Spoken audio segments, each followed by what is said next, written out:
Everyone has their own interest. Everyone's being bought. But the whole point is that, look, if you were the President of the United States, and then you have bigger power and all this kind of stuff, if you cannot make a decision to do something definitively like that and have everyone else get their asses in line, then what's the freaking point? Then that means that our idea of the President is completely off par with... Well, every politician, every senator, every congressman should have it laid out in front of him, like a race car driver wears his uniform with all these badges on him, as who's paid him what. How much has Exxon paid him? How much has this company paid him? How much has that company paid him?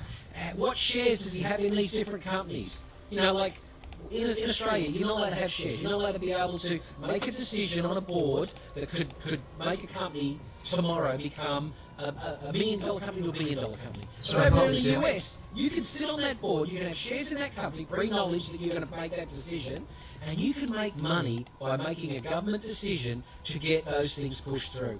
Everything in the US is corporate controlled, and the only reason why they got troops in Afghanistan is because of the opium, as far as I believe, and the oil pipeline. Yeah, I think there's an abundance of evidence to support that.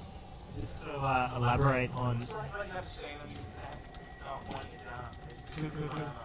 alright. I watched a documentary just recently. It was called FUQ, Frequently Unasked Questions. It's like, it says, what the fuck do we know? That's frequently unanswered questions is the abbreviation.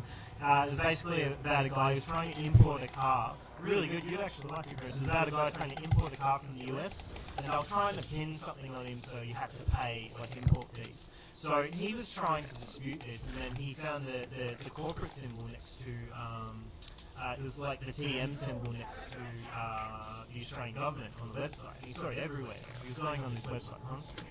So he's like, you know, the Australian government, they're the government, they're not an actual corporate entity. So he ended up delving further and further into it, and he found out that the Australian government is actually a registered private shareholder on Washington DC Stock Exchange. That's right. It's sitting there, and there are actual shareholders that have shares invested into the Australian government. Because the Australian government, we actually give all our fines to, we give all our taxes to. It goes towards the corporation. It doesn't go towards the actual government in what it used to actually... That's why we're customers. We're not citizens of Australia. We're customers. No, we're employees and customers. Well, you get told constantly, if you go to a government office, you're a customer. Yeah. You're not a citizen. Yeah. Well, no, I think the actual... In terms of like documentation and your relationship with your actual government, you're actually considered an employee of the government in that your birth certificate is actually like it's basically like your contractual agreement into coming into employment for that government. But yeah, check out the documentary if like that sounds interesting to anybody, how actual governments run today in terms of like a business model and whatnot, and the fundamental differences between a real government that was actually used to be in place before the corporate autocracy ended up, and how they actually exist today.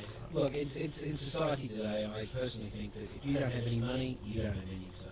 I mean, you're a customer of a corporate-owned thingo, and as far as money goes, I remember years ago you couldn't vote unless you had property, so that means you must have had money.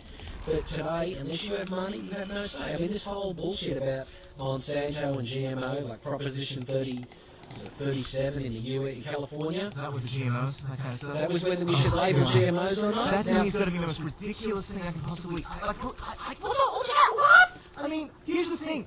I think people don't understand what it's actually... It's not saying whether or not we're going to allow genetically modified foods, alright? It's simply talking about whether or not they have to label whether or not they're genetically modified foods! Yeah, and you're telling me that they don't have to do that? When there's enough evidence to suggest that they are actually they do actually cause cancer?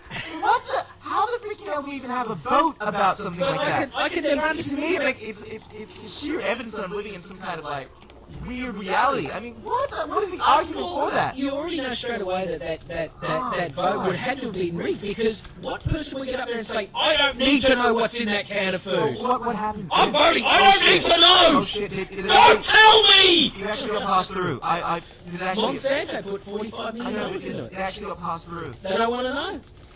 Oh god. What? And you know, the election was held the same day as their president's election. So it hasn't even made the media over there. It hasn't even made the news. How convenient. In fairness, I'm not being completely partial. The argument that I've heard is that people are too uneducated about genetically modified foods, and if they were to be labeled, it would be unfair for the not to have a choice. For the companies. You don't have a choice. I mean, look, the reason why we put labeling on a can of beans is to know how much fat, how much salt, how much cholesterol, how much this, how much that.